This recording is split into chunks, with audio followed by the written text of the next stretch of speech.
The rain came down in torrents, turning the winding road through the Catskill Mountains into a dangerous mirror of water. The rhythmic sound of the windshield wipers was almost mesmerizing, but David Murray, disguised in his driver's uniform, was far from distracted.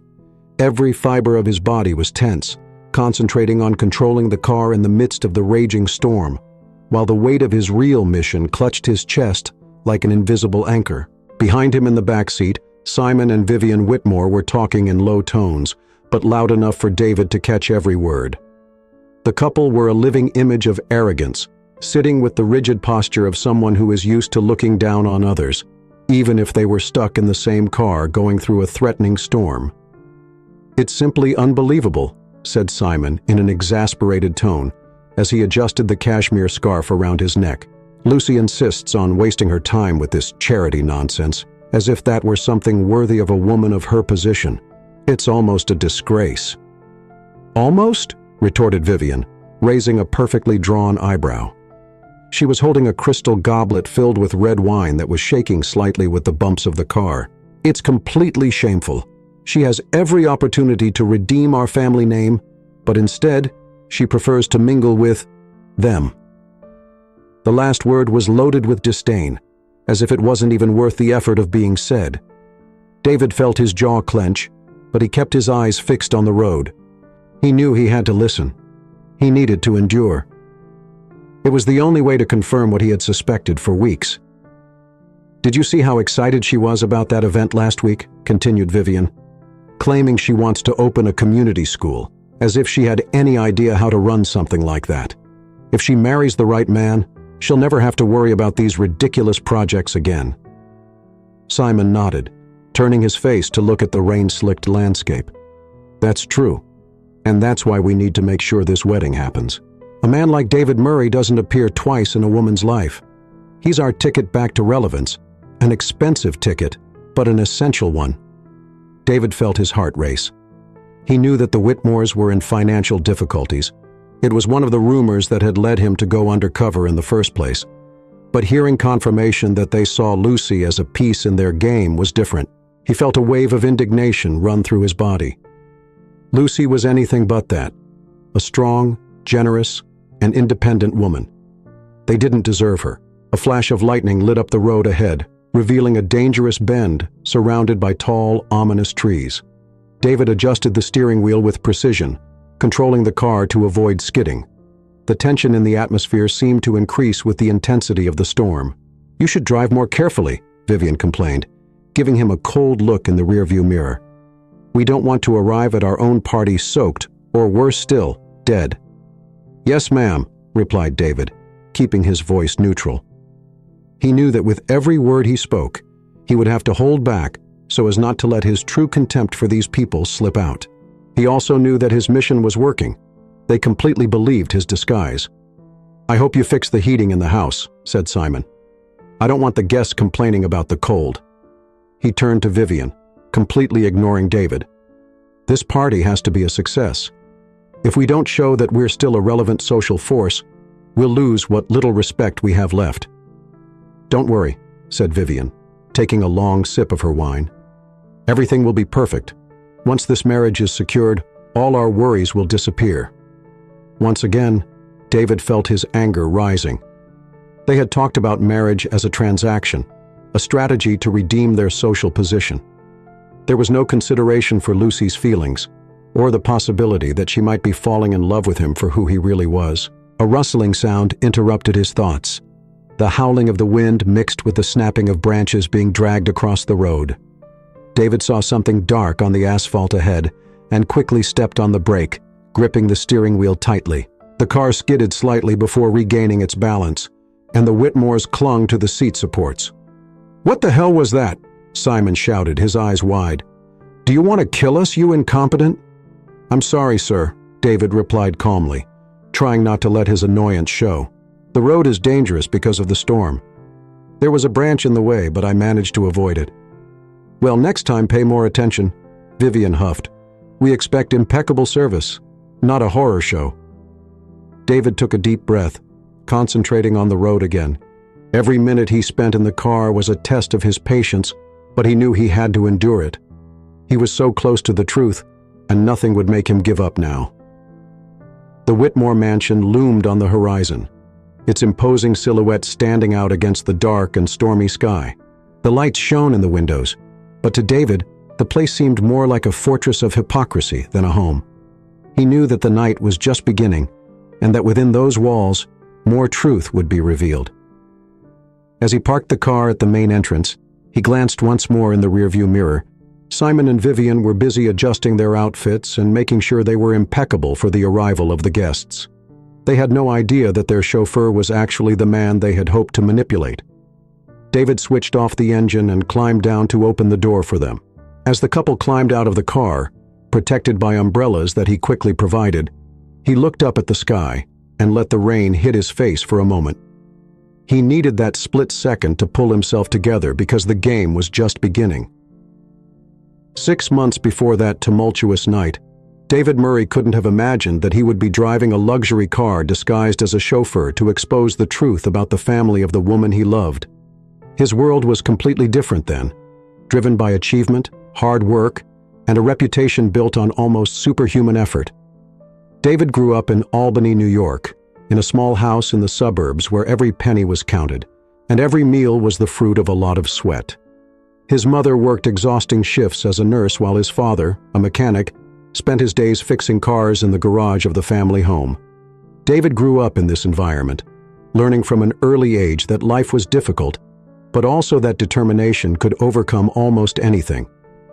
At a young age, he inherited his father's love of engines, spending hours dismantling and reassembling old parts. This mechanical fascination soon turned into a passion for innovation. While other teenagers spent their free time partying, David spent his evenings designing prototypes and studying engineering. That's how at the age of 20, he founded his first startup focused on creating sustainable automotive technologies. Now at 34, David was a billionaire. His name was often in the headlines of business magazines, being described as a visionary. However, he never lost his sense of humility. Even though he had everything money could buy, David still drove his own cars and made a point of treating every employee in his company as an equal. It was at one of these rare social occasions, a charity gala in Manhattan, that David met Lucy Whitmore.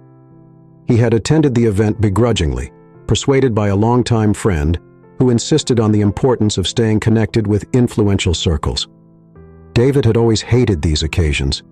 They were mostly superficial encounters full of fake smiles and conversations about exorbitant fortunes. But Lucy was different.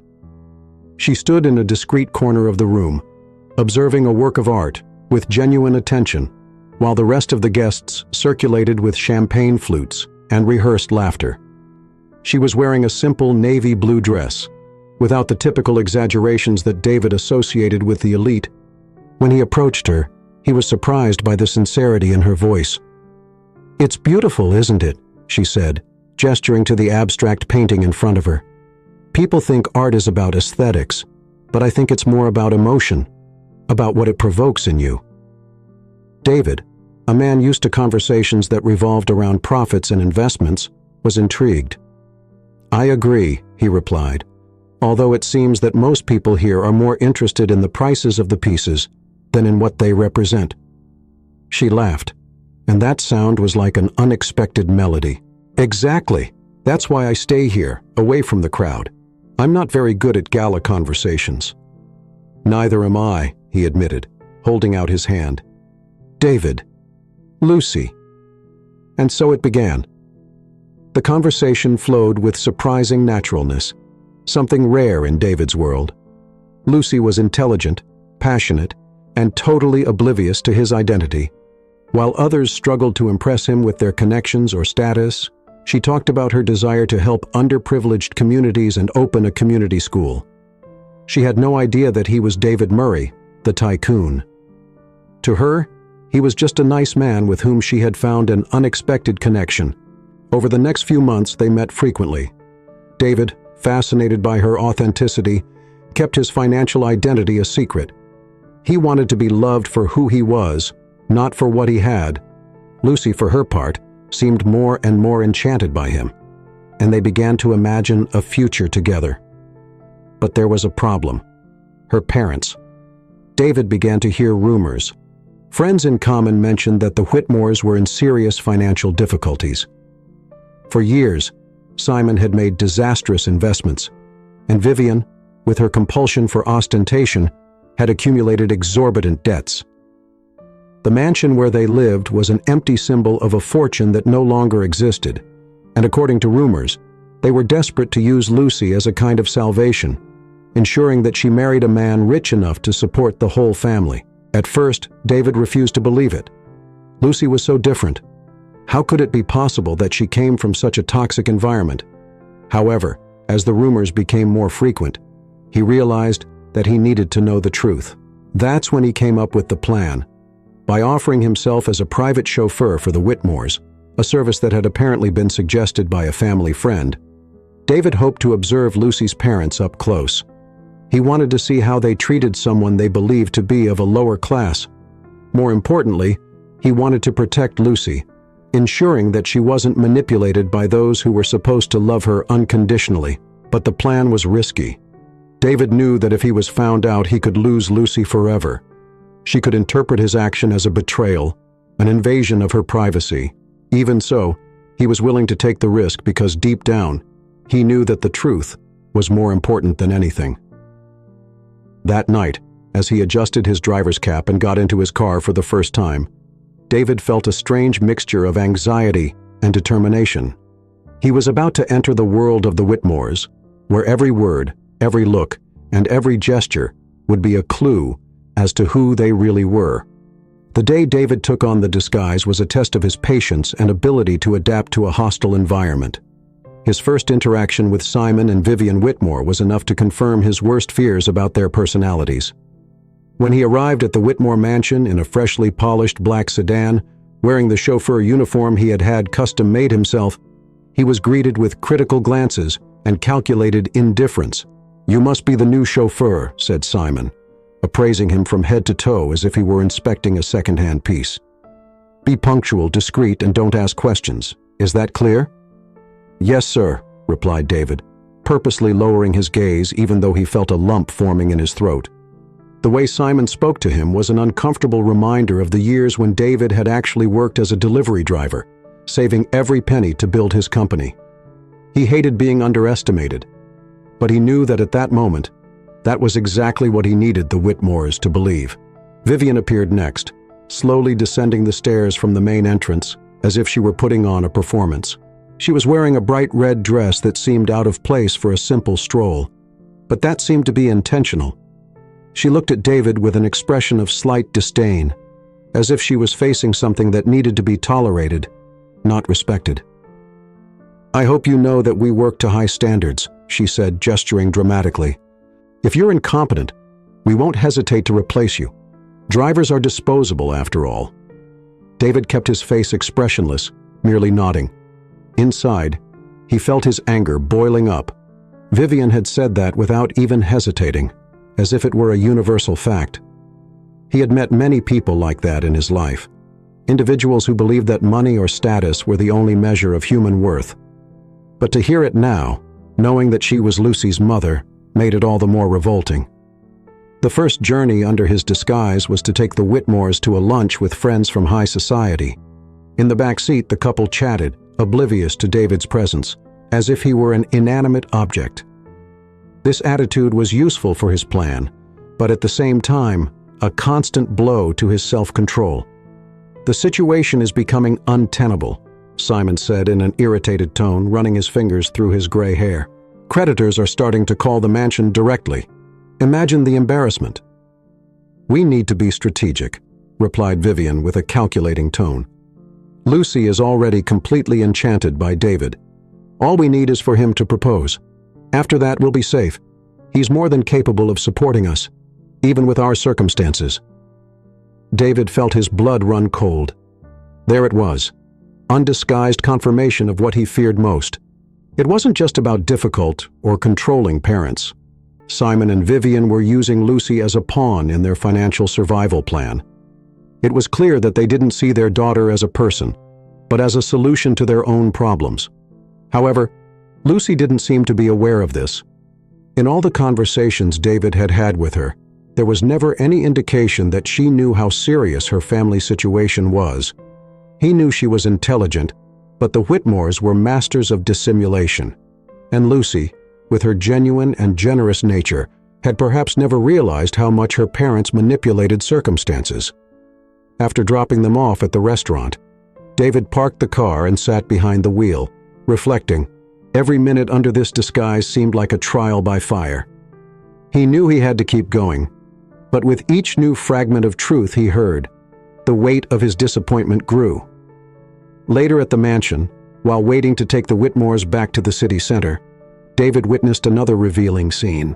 Vivian, with a glass of wine in her hand, was in the garden scolding a maid who had dropped a tray. "I told you to be more careful," Vivian exclaimed, her face contorted with frustration. "Do you think we work hard to hire incompetent people like you?" The woman, clearly intimidated, lowered her head and apologized, but David saw the shame in her eyes. He knew what it was like to be treated like this, as if your worth was measured only by what you could offer. He wanted to intervene, but knew he couldn't break his cover. When the Whitmores finally showed up for their next appointment, Vivian continued to complain, now directing her frustrations at the driver. "I hope you can drive more skillfully than that waitress can carry trays," she said, getting into the car without even looking at David. He nodded again, but inside he was fighting the urge to confront her. More and more, he saw that these people had no limits to their arrogance. Everything was about power, control, and appearance. It was obvious that Vivian and Simon were willing to crush anyone they considered inferior, even their own daughter if necessary. That evening, as he parked the car back at the mansion and watched the Whitmores walk in without so much as a goodbye, David sat in the car for a few minutes, processing everything. He thought of Lucy, so full of life, so different from her parents. How could she have grown up in that environment and still be so good? Perhaps that was precisely why they saw her as a tool. She was the opposite of them, and therefore perfect for attracting someone like David. He knew he had to keep going. He needed to gather more information before making any decisions about how to reveal the truth. But one thing was certain. The Whitmores weren't just manipulative, they were dangerous to Lucy, and he wouldn't allow the woman he loved to be used like that. The air inside the black sedan was charged with tension. Every word Simon and Vivian Whitmore exchanged seemed sharper, more revealing. David Murray, still firm in his disguise as a chauffeur, felt that every minute in that car brought him closer to the truth, but also threw him deeper into a pit of deception and moral dilemmas. It was a particularly dark night. The approaching storm was beginning to rattle the skies as David drove the Whitmores to a gala dinner. Simon, as usual, was complaining. "These roads are getting worse and worse. It's not possible that we pay such high taxes to deal with these potholes," he grumbled, crossing his arms and glaring at David in the rearview mirror, as if he had anything to do with it. Vivian replied sarcastically, rolling her eyes. "Those drivers don't even vote, Simon. Don't expect them to understand how the system works." David held back the urge to reply, keeping his expression stoic. It was a game he knew he had to play to the end. However, the way they spoke, so naturally dismissive of others, was beginning to weigh on his mind. In the back seat, Simon changed the subject, and that's when the complications began to intensify. He pulled an envelope from his inside jacket pocket, opening it to reveal a set of documents. David could see from the rearview mirror that they related to property. He made a point of looking disinterested but kept his ear to the ground. "This is all we have left," said Simon, his voice laced with frustration. "If we can't secure this marriage, we'll lose even the cottage. It's unbearable to think that it's come to this." Vivian, on the other hand, sounded more resigned.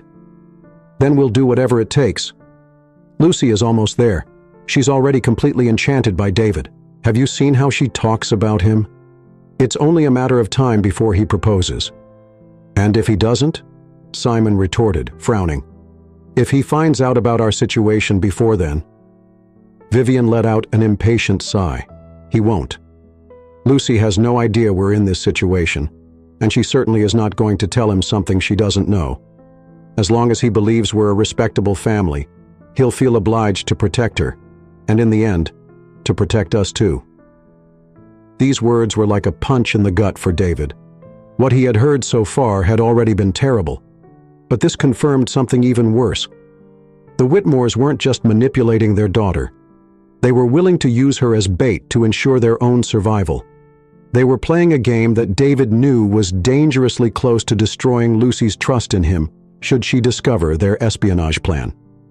Later that evening, while waiting outside the gala, David overheard a snippet of conversation between Simon and another guest that reinforced his suspicion. He had positioned his car strategically close to the entrance and, with the windows open, could hear part of the discussion. "So, you really think this wedding is going to happen?" the man asked with a slightly mocking tone. "I don't believe it." "I'm sure of it," replied Simon. "David is an intelligent man, but he's a man of principle, and men like that are easy to manipulate. They always think they can save the world, that they can rescue those they love. Lucy will be our bridge to a safe future. He would never stop looking after her, and by extension, us." "It's a risky strategy," the other man commented with a laugh. "But considering your situation, I don't think you have much to lose." David gripped the steering wheel so hard that his fingers turned white. He didn't know which was worse, Simon's blatant cynicism or the fact that there was a stranger validating his approach. The feeling of being watched like a pawn in a game he didn't even know he was playing disgusted him. However, he knew he couldn't react. Not yet. That night, as he drove the Whitmores back to the mansion, David couldn't stop his mind from filling with doubts. He loved Lucy. That much he was sure of. But what would he do if she knew all this? How would she react to knowing that her own parents were willing to use her in this way? And more importantly, how would she react to discovering that he had gone undercover to expose this truth? The tension inside the car seemed palpable, but ironically, the Whitmores were completely oblivious to David's inner turmoil. Vivian reclined in the back seat, exhausted after an evening of empty conversation and forced compliments. Simon, meanwhile, checked his phone, frowning at each message he received. "These investors are becoming unbearable," he muttered. "If only David would be more public about his plans. We could use that to our advantage." Vivian sighed. "Give it time, darling. He's still at the beginning of his relationship with Lucy. Soon everything will become clearer. We'll get what we need." Back at the mansion, David helped Vivian out of the car, while Simon muttered something about needing a stiff drink before bed. When he was finally alone in the car, David allowed himself to take a deep breath. Every day the situation became more complex. He knew he was heading for a moment of inevitable confrontation. The question was when and how. As he watched the mansion's lights gradually fade, David made a silent promise. No matter what happened, he would protect Lucy. But to do that, he would need to be careful and patient. The Whitmores were masters of the game they played. But David had something they didn't: integrity, and was willing to use it as a weapon to turn the tables. The Whitmore mansion was shrouded in an eerie silence that morning. The shy sun illuminated the huge windows, but the atmosphere remained tense. David Murray knew that the day would be decisive. He felt the weight of responsibility growing on his back, but he no longer had time to hesitate. There was something in the last few days, in Vivian's furtive glances and Simon's growing anxiety, that warned him that they were ready to strike the final blow. David arrived at the mansion early as usual, but this time with a plan in mind. He needed concrete evidence of the Whitmores' true intentions. Whispered words in the car wouldn't be enough. He needed something irrefutable. As he waited in the driveway, David observed the routine of the house. Vivian, always the picture of perfection, was giving orders to the staff. Simon was locked in his study, but David had seen him bring in a pile of confidential papers the night before. The opportunity to act arose when Simon went out to take a call in the garden, leaving his office unlocked. David, his heart pounding, quickly entered and began to rummage through the desk. He found unfinished contracts, debt records, and most alarmingly, correspondence between Simon and a creditor threatening to seize the mansion within weeks. But what really caught his eye was a folder with Lucy's name on it. Inside were letters written by Simon, intended for David but never sent. In them, Simon painted a picture of desperation, begging for financial help and using Lucy as an emotional bargaining chip. "You love my daughter," David read from one of the letters. "And as a father, all I want to do is make sure she has a safe and comfortable life. But to do that, we need your help." David felt his stomach turn. He knew that Simon was manipulating Lucy, but seeing how far he was willing to go, even writing those letters, begging like a beggar disguised as a concerned father, was the last straw. Later that day, David drove the Whitmores to a lunch with investors. The tension was palpable. Vivian, wearing an extravagant necklace that he knew had probably been bought on credit, talked excitedly about the family's future. "With the new investments, we'll have the resources to revitalize the country house," she said, glancing at Simon. Simon replied with a short smile, but David could see the concern hidden in his eyes. They were approaching an abyss, and he knew it. "Joe," said Vivian abruptly, using the false name David had given her as a driver, "please take care when you pick us up later. We need to be impeccable for the gala dinner. We don't want Lucy to have anything to be ashamed of." David felt a wave of anger run through him, but he kept his composure. "Yes, ma'am," he replied calmly, knowing that every second was a step closer to the inevitable explosion. It was on the way back to the mansion later that afternoon that the confrontation finally took place. The rain was starting to fall again, and the rhythmic sound of the drops against the roof of the car seemed to echo the growing unease in the air. Simon, apparently unable to contain his anxiety, began to speak. "We need to make sure David proposes as soon as possible," he said bluntly. "Lucy is already involved, but time is against us.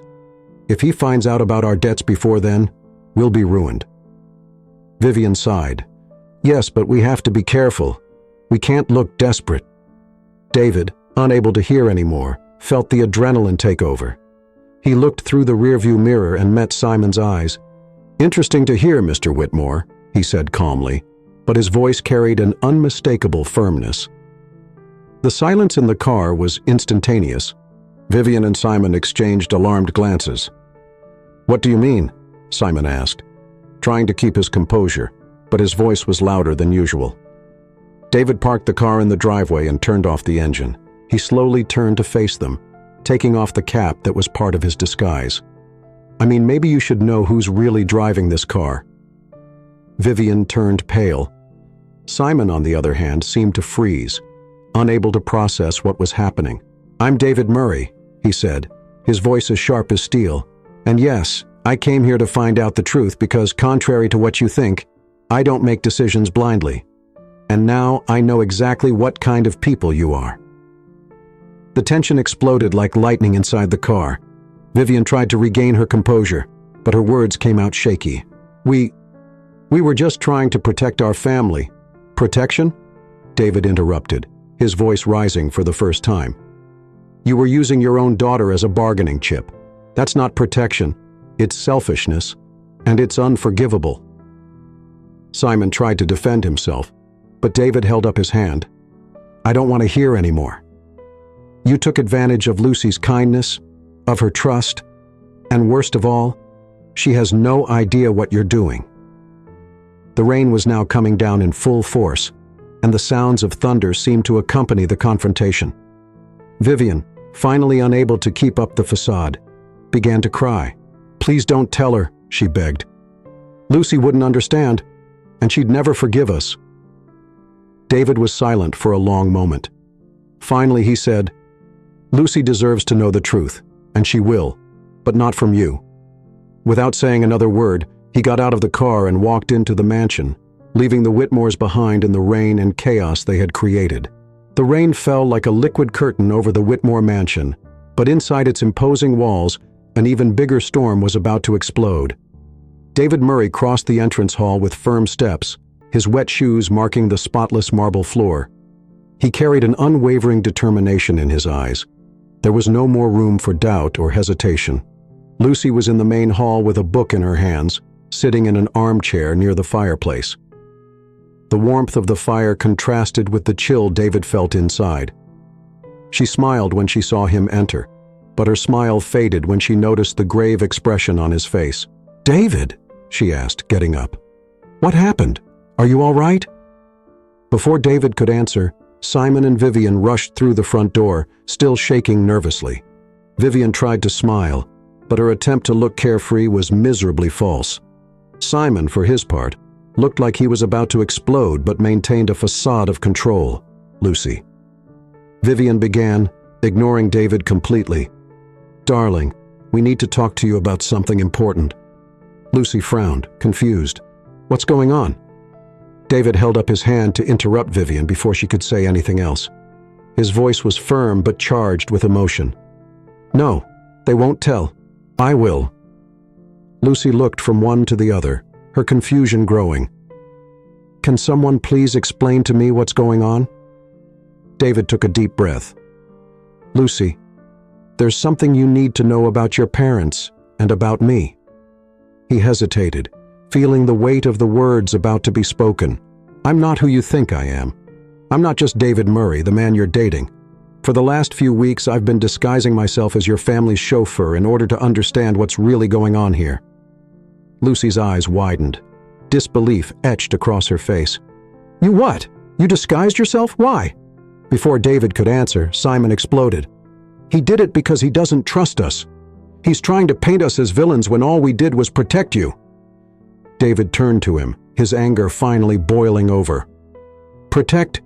You were using your own daughter to save your own skin, manipulating her, lying to her. That's not protection, that's betrayal." Lucy raised her hand, her voice shaking. "Enough. Can someone please explain to me what you're talking about?" David looked into her eyes, feeling his heart squeeze. "Lucy, your parents are facing huge debts. They're about to lose everything, and they were counting on our relationship as the solution. They wanted me to save them financially, using you as the bridge to do so." The silence that followed was almost unbearable. Lucy looked at her parents, who looked away, unable to deny it. Their expression changed from confusion to pain, and then to something David could only describe as devastation. "Is it true?" she asked, her voice low, almost a whisper. Vivian began to cry while Simon stared at the floor, unable to face her. "Lucy, we just wanted the best for you and for our family." "Best for me?" Lucy repeated, incredulous. "You were lying to me, using me. How can that be what's best for me?" David stepped forward, trying to reach her. "I know this is a lot to process, but I needed you to know the truth. I did it because I love you, Lucy. I needed to protect you from them." Lucy pulled away, tears starting to run down her face. "Protect? You lied to me too, David. You disguised yourself, infiltrated my life without telling me. How is that any different from what they did?" David felt the blow. He tried to speak, but the words seemed stuck in his throat. Meanwhile, Simon began to plead. "Lucy, please, you have to understand. We did this out of desperation. We had no other choice." "You always have a choice," she replied, the pain in her voice turning to anger. "But you chose to lie. You chose to use me." Vivian fell to her knees, grabbing the hem of Lucy's dress. "We are your family, Lucy. Please don't abandon us. We don't know what to do without you."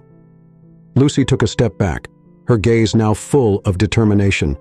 "Family? A family that lies, manipulates, and uses its own members to save itself? That's not family. That's selfishness." David finally found his voice. "Lucy, I know what I did was wrong. I know I lied to you, but everything I did was to find out the truth and protect you. I love you, and I don't want to lose you." She looked at him, pain and disappointment mixing in her eyes. "I need time to think, David. I don't know who to trust right now. Everything seems a lie." Silence filled the room again, heavy and suffocating. Lucy took one last look at her parents, now fallen into despair, and then at David, before leaving the hall and heading for the stairs. David stood there, feeling the weight of his actions. He knew he loved her more than anything, but perhaps it was too late to make amends. The sun was setting over the Whitmore mansion, tinting the sky with shades of orange and gold. Lucy was sitting in her bedroom, looking out of the window at the garden where she had played so often as a child. That place, which had always been a refuge, now seemed full of complicated memories. The revelations of the last few days had shaken everything she thought she knew about her family, her relationship with David, and most importantly, about herself. She sighed and reached for her cell phone. She was hesitant, but she knew she couldn't avoid this conversation forever. David deserved an answer, a chance to explain, and perhaps to start again. David was sitting on the balcony of his house, looking at the horizon when the sound of a car caught his attention. He stood up, his heart beating fast when he saw Lucy get out of the vehicle. He felt a surge of hope and anxiety at the same time. She walked towards him, her eyes shining but her expression serious. "Lucy," he said, trying to gauge her reaction. She smiled slightly. "Hi, David, can I come in?" "Sure," he replied, moving to open the door. "Always." They sat down in the living room, and for a moment neither of them spoke. David, unable to contain his emotion, was the first to break the silence. "Lucy, I'm sorry for everything. I know what I did was wrong, and I'll never forgive myself for lying to you. Even if it was with good intentions, I love you. And all I want is your happiness, even if that means giving us up." Lucy looked at him, her eyes glistening with tears. But there was a softness in her expression that David hadn't expected. "David," she began, her voice firm, "you lied to me. You hid the truth from me and infiltrated my life without me knowing it. It hurt me deeply." He lowered his head, but she continued. "But," she said, her voice now softer, "you also showed me something that no one else had the courage to do. You opened my eyes to the reality of my family, and most importantly, you did it because you care about me. Even if what you did was wrong, it was done out of love, and that means something to me." David looked up, surprised. "Do you really believe we can get over this?" Lucy smiled genuinely now. "I believe that if we work together and are honest from now on, we can get through anything." He felt a wave of relief and joy. "I promise, Lucy, there will never be lies between us again. I want to build something real with you, something solid." She nodded, taking his hand. "Me too." In the months that followed, Simon and Vivian Whitmore began to rebuild their lives. They sold unnecessary possessions and learned for the first time in decades to live simply. Their relationship with Lucy remained complicated, but she had set clear boundaries, something they now respected. Surprisingly, David offered to help them sort out their debts on one condition: absolute transparency about how the money would be used. Simon, although proud, accepted, grateful for the chance to start again. A year later, David took Lucy on a special trip to the town where he grew up. He wanted her to see the place that shaped who he was, a place that was simple but full of meaning. As they walked through a quiet park at sunset, David stopped and held her hands. "Lucy, this past year has been proof that we can overcome anything. You're the most incredible woman I've ever met, and I don't want to spend another day of my life without you by my side." He knelt down, taking a small velvet box out of his pocket. When he opened it, a ring sparkled in the light of the setting sun. "Lucy Whitmore, will you marry me?" She laughed, tears streaming down her face as she nodded frantically. "Yes, David. Yes, 1,000 times yes." He stood up, slipping the ring on her finger, and pulled her into a tight embrace. As they kissed, the sound of children playing in the distance and the wind in the trees seemed to compose the perfect soundtrack for the moment. A few months later, they married in an intimate ceremony surrounded only by their closest friends and family. Lucy walked down the aisle next to Simon, who for the first time seemed truly moved. Vivian also looked more humble, clearly regretful, but grateful to have her daughter in her life. At the end of the ceremony, David and Lucy shared a dance under the stars. Now as husband and wife, they knew the road ahead wouldn't be perfect, but they were ready to face it together. Together, with love and honesty as their foundations. And so they began a new chapter, not as perfect heroes, but as people who had learned to love and grow even in the face of adversity. Thank you for sharing this moment with us. Every story I tell is crafted with dedication and care, with a view to touching the hearts of those who hear it. If this narrative has awakened something in you, please consider signing up so that we can continue together on this journey of telling stories that move. Your support is essential, if we are to continue sharing these unique experiences. Cheers, and we'll see you in the next story.